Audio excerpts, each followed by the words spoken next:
Otep, je vous salue partout où vous êtes, mes frères, mes soeurs, partout où vous êtes.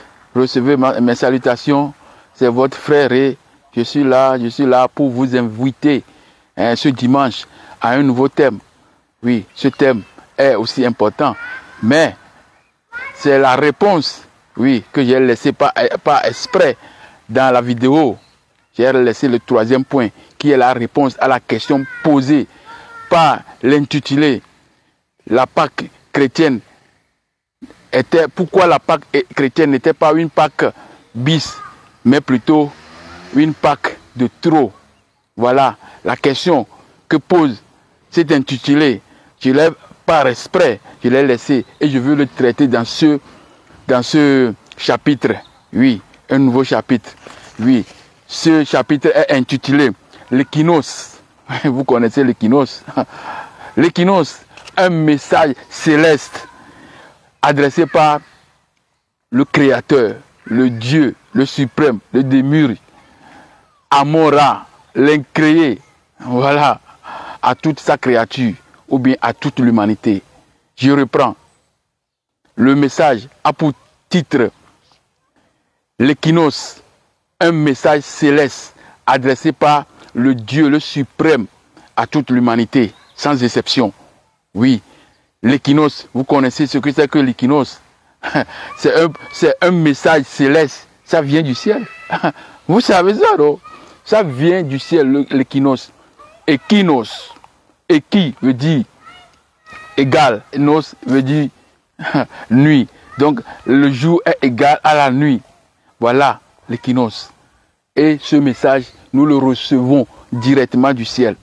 Et j'ai déjà traité ces messages dans mes vidéos antérieures, quand je parlais de le rapport de l'homme avec les créatures qui l'ont précédé et avec son prochain.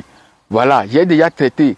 Ça fait 3 volets pour ce message-là. Donc j'ai traité le cas de la relation que l'homme doit entretenir avec le ciel. J'ai traité ça dedans. Donc nous revenons encore sur l'équinos. L'équinos aussi est un message céleste. Voilà, qui est adressé à l'humanité entière. Dieu n'a pas choisi, je ne sais pas, n'a pas choisi pour adresser un message uniquement à un peuple. Non, c'est faux, très faux, archi faux, sur toute la ligne. L'équinos, on regarde ça. C'est tout le monde entier, c'est le monde entier qui regarde, qui est informé de ce message céleste. Alors, j'ai dit que la Pâque chrétienne,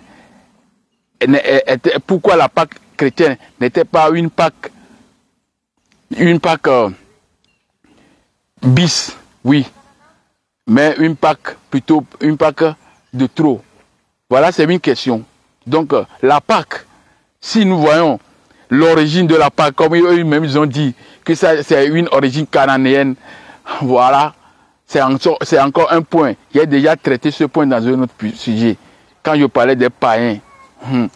Qui appelle-t-on païen d'après la Bible? J'ai traité ce cas-là. Et le cas de Canaan, quand on parle de Canaan, ce n'est pas seulement un peuple, c'est pas un peuple étranger à l'Égypte, mais c'est le frère direct de l'Égypte. Misraïm, un des enfants de Cam. Les enfants sont Couche, Misraïm, Pout et Canaan. Mais j'avais dit que Canaan est le troisième et Pout c'est le dernier. Parce que Pout est un peuple encore étranger. Voilà. Donc, dans ce message, l'équinos, un message adressé par le Créateur, le Suprême, à toute l'humanité. Donc, quand on va dans les origines de la fête de Pâques, on voit que c'est une fête qui est annoncée par l'équinos. C'est pourquoi ils ont dit que Dieu a dit au 14e jour de ce mois, vous immolerez la Pâque. Et ce jour, ce mois sera le premier jour du mois de votre année. Non, la Pâque a une origine antérieure. Et je vais vous montrer ça dans la vidéo. Et je vais vous dire à travers certains points, certaines images, où je ne vais pas vous montrer quand même les images, mais je vais quand même interpréter certaines choses. Vous allez voir que l'équinos, c'est un message qui vient du ciel. Et ce n'est pas un message qui est adressé à un peuple défini, qu'on appelle juif. Non. Dieu ne fait pas ce choix. Et ils disent que cette fête, c'est une fête païenne. C'est faux. Ce n'est pas une fête païenne, c'est eux même qui sont des païens. Parce qu'ils n'ont jamais respecté la loi de Dieu.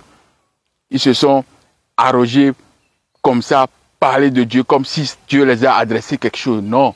Si Dieu doit parler, il doit parler par les Kémites. Parce que nous sommes le premier peuple. Le peuple qui a engendré les autres peuples du monde. Donc Dieu ne peut pas passer par l'aîné et venir s'adresser au Benjamin. Non, ça ne se fait pas. Même dans la tradition mondiale, tradition de tous les peuples, l'aîné est toujours averti, il est toujours respecté. Donc vous voyez, les lois écrites par Dieu ne sont jamais respectées par les monothéistes. C'est pourquoi ils considèrent, ils doivent, ils disent que ces gens-là sont des païens. C'est eux-mêmes qui sont des païens. Oui, j'ai dit que c'est eux-mêmes qui sont des païens. Donc quand vous regardez partout où apôtre Paul a sillonné, quand il dit que je suis l'apôtre des païens, je suis apôtre de la nation, je suis apôtre des gentils, il faut savoir où se trouvent ces peuples. Quand vous localisez ces peuples, alors vous saurez que c'est ces gens-là qui sont des païens.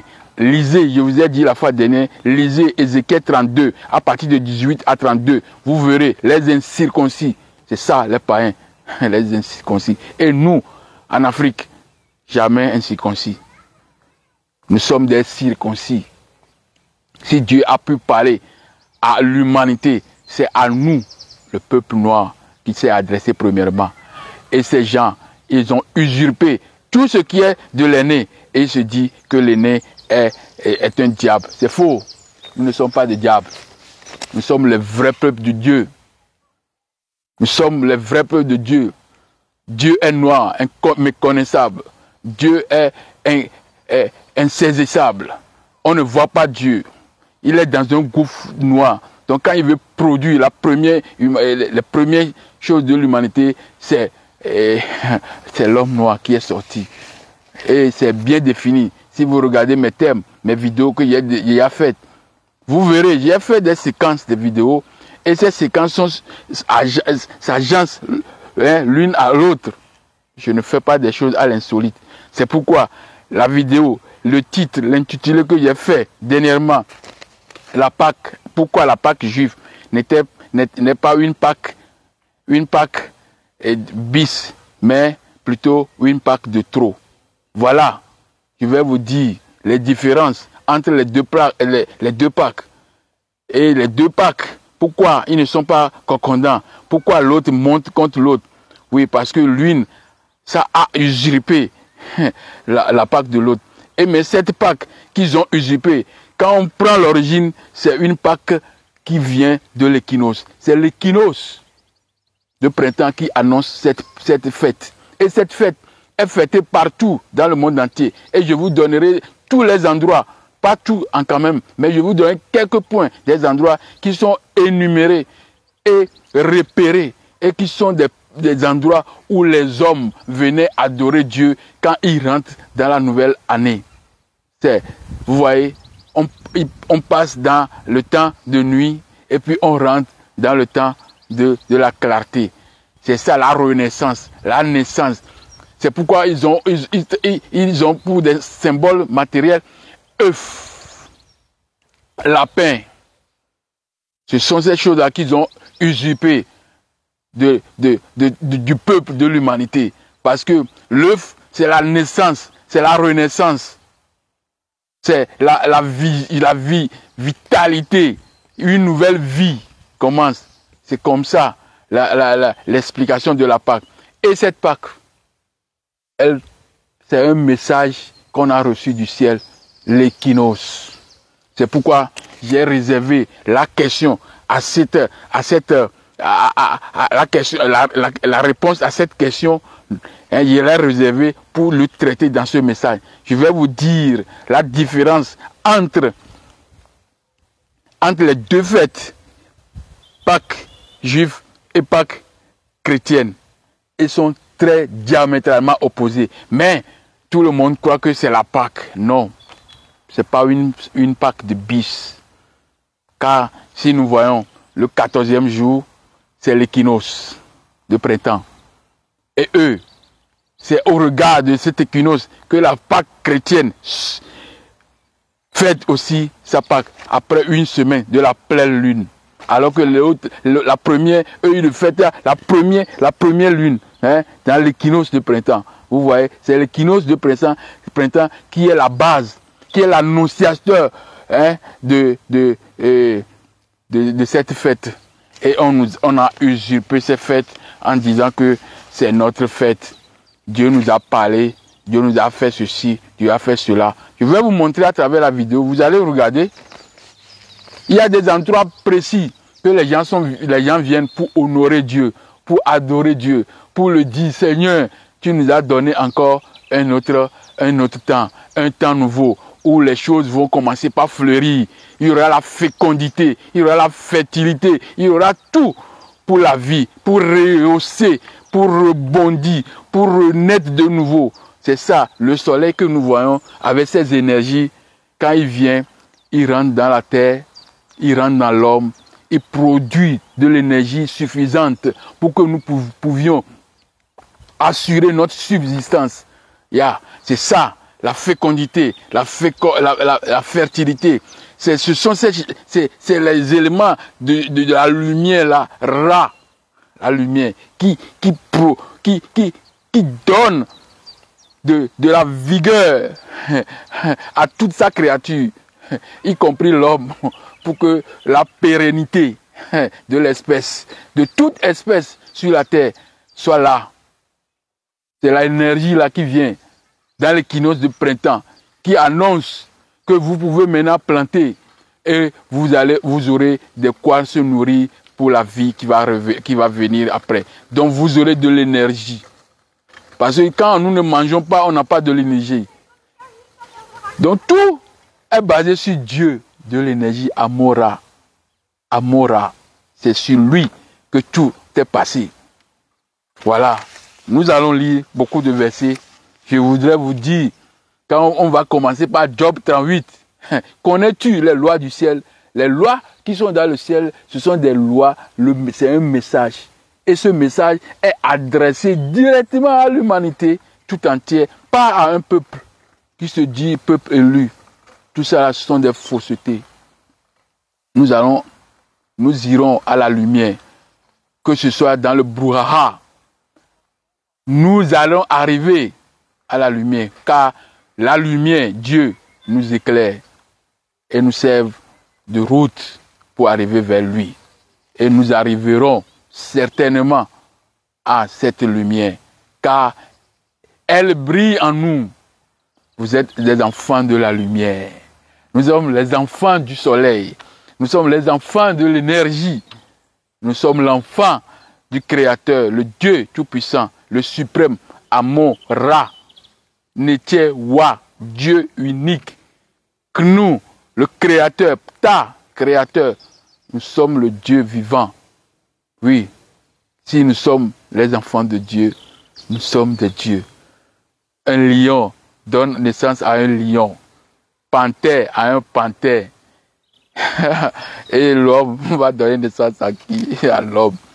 Et si nous sommes les enfants de Dieu, nous provenons de Dieu, nous sommes des dieux, les dieux vivants. Psaume 82, verset 1, oui, et verset 6. Il y en a plein. Vous aurez des messages ce dimanche.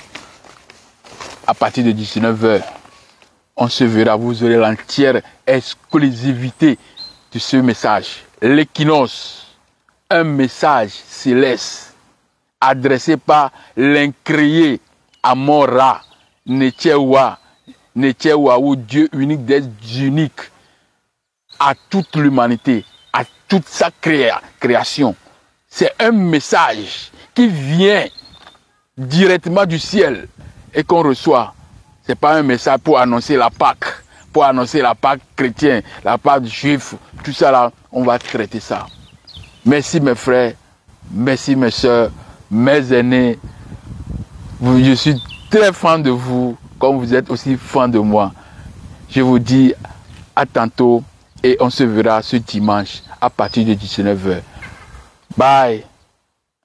Otep, paix.